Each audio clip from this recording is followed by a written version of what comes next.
Congolais, Congolaises, chers compatriotes, bonjour. Notre sujet du jour s'intitule Congo-Brazzaville, il faut faire la lumière sur des pratiques et des tendances autrefois invisibles.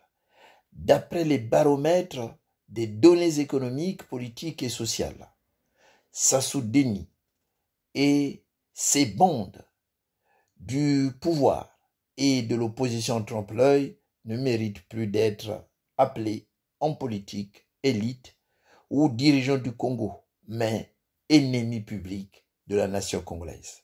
Parce que ces bandits de grand chemin ont détruit le pays et l'avenir de ses habitants. Nous devons réinventer l'avenir en incubant des solutions de révolution démocratique qui sortiront de la tenue d'une conférence nationale souveraine ou à défaut de la tenue d'un dialogue national sans exclusif. Dès lors, il faut dire stop à la tenue d'élections sans la tenue d'un dialogue au préalable. Ceux qui prônent d'aller aux élections sans solder les contentieux issus du hold-up électoral de 2016 sont des sorciers. Parfait Kola, c'est un sorcier. Satima Biala, c'est un sorcier. Sassou et les membres du PCD sont des sorciers. Il y a lieu de s'interroger sur leur motivation réelle et la faiblesse du sentiment national observé chez ces gens-là. On aura tort, chers compatriotes, de réduire les tensions ou la crise politique congolaise actuelle à un problème ethnique. Au-delà du tribalisme, il y a la même mise sur les richesses du Congo par l'étranger. Et il y a aussi le problème du contrôle du Congo par des groupes mafieux, Congolais, Congolaises, chers compatriotes. Notre pays est victime de l'incapacité des acteurs nationaux et internationaux à promouvoir la démocratie. Tous nous imposent la dictature. L'état de droit est devenu la dictature au Congo. Nous avons souvenance des propos de François Hollande à l'Élysée lorsqu'il avait reçu, je crois, le président malien. Quand il disait, vous voulez savoir qu'est-ce que je pense sur le président Sassou Nguesso? Mais il a le droit de consulter son peuple. Voilà. Et après, quand les gens sont morts, il s'est tué.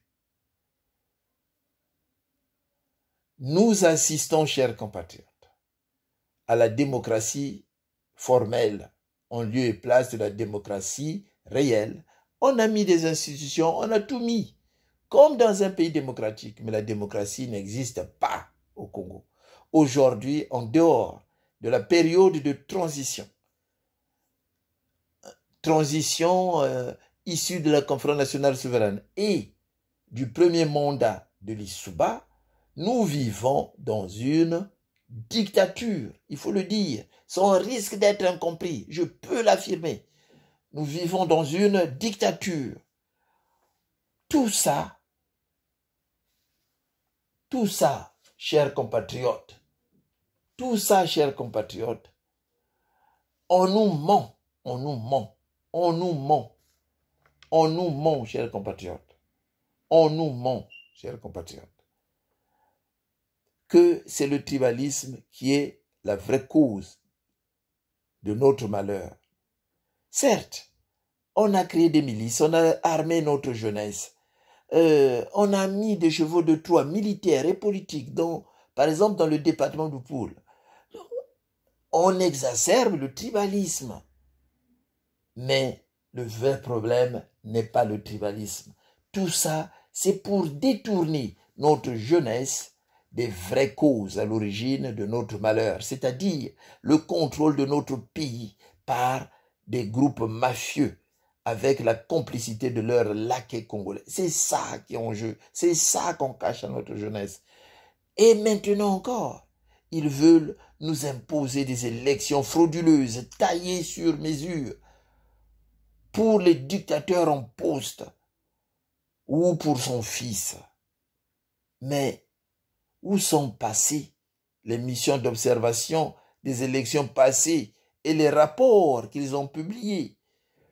Où sont passés les partis d'opposition qui hier criaient au hold-up électoral de Sassou et aux fraudes massives? Parfait Kolela veut aller aux élections sans garantie de transparence, sans qu'il y ait une garantie sur la mise en place d'une commission électorale réellement indépendante, sans garantie que les listes électorales seront révisées, sans garantie que les cartes d'électeurs seront redistribuées, sans garantie qu'il y aura l'équité sur, par exemple, l'accès aux médias. Il montre par là qu'il travaille pour Sassou.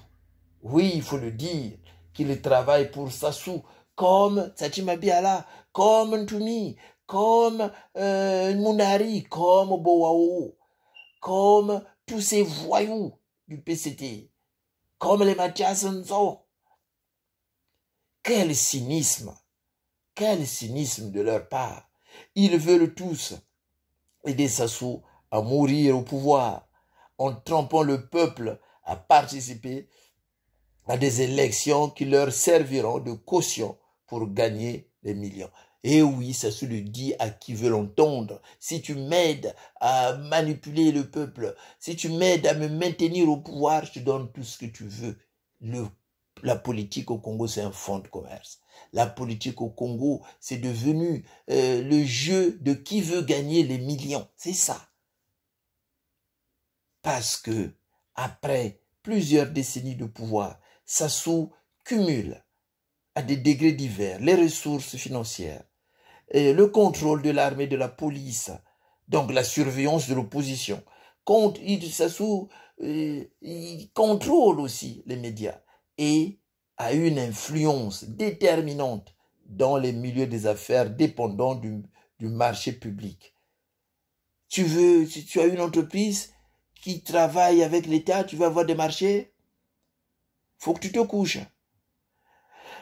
Tu veux faire de la politique pour passer dans les médias, c'est Sassou qui autorise. Voilà. Tu résistes à Sassou, la police te surveille. Par exemple, ceux qui sont dans la diaspora, qui critiquent le régime, au niveau de l'aéroport, ils ont mis un service. Dès que tu rentres, on prend ton passeport, on va vérifier sur la liste des noms qu'ils ont affichés. Si ton nom est là-bas, tu ne sors pas de l'aéroport. Donc, les résistants de la diaspora qui rentrent à Brazza, qui ressortent, c'est des agents de Sassou. Donc, je répète, après plusieurs décennies de pouvoir, Sassou cumule à des degrés divers des ressources financières. Le contrôle de la police et de l'armée, le contrôle des médias et a une influence déterminante dans le milieu des affaires dépendant des marchés publics. Raison pour laquelle l'élite congolaise,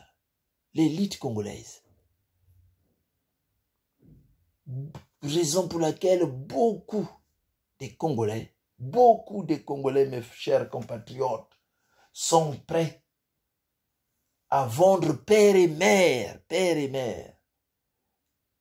et à lui donner leur popotin pour y être entubé, pour avoir un poste, pour avoir des nguiris. C'est ça le vrai problème. C'est ça que nous avons. Notre salut, je terminerai par là, notre salut se trouve par la tenue d'une nouvelle conférence nationale souveraine ou à défaut par la tenue d'un dialogue national sans exclusif. Faire autrement, c'est faire le jeu de Sassou. Sassou Nguesso, c'est le laquais de la France-Afrique. Sassou Nguesso, c'est une marionnette. Sassou Nguesso, c'est le vassal de la France. C'est pas avec Sassou Nguesso qu'il faut négocier. Les gens de la diaspora doivent se mobiliser, dire ce que nous voulons à ses maîtres. Sassou Nguesso n'a pas le monopole des intérêts français au Congo. Les hommes passent, la nation reste. Le Congo reste. Donc la France a intérêt de mettre de l'eau dans son vin.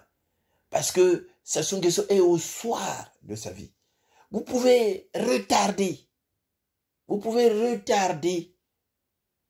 l'échéance, mais ça arrivera tôt ou tard. Ça arrivera tôt ou tard. Donc, vaut mieux aider les Congolais, que les Congolais se retrouvent, que le Congolais puisse s'asseoir, se regarde les yeux dans les yeux, qu'ils puissent réinventer l'avenir.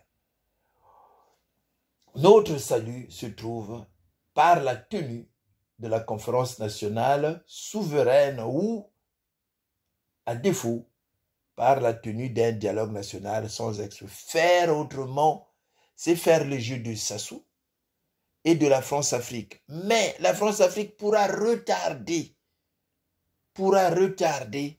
l'alternance au Congo. Mais ça arrivera tôt ou tard. Les énergies ont changé. Les planètes ont tourné.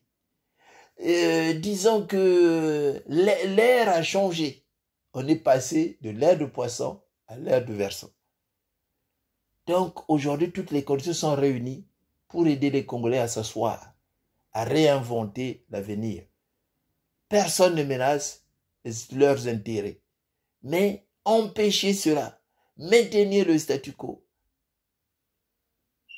ça pourra tenir, mais le changement sera là.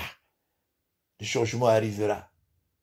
Il est temps d'aider les Congolais à s'asseoir. Voilà ce que j'avais à dire. Merci, au revoir. À bientôt.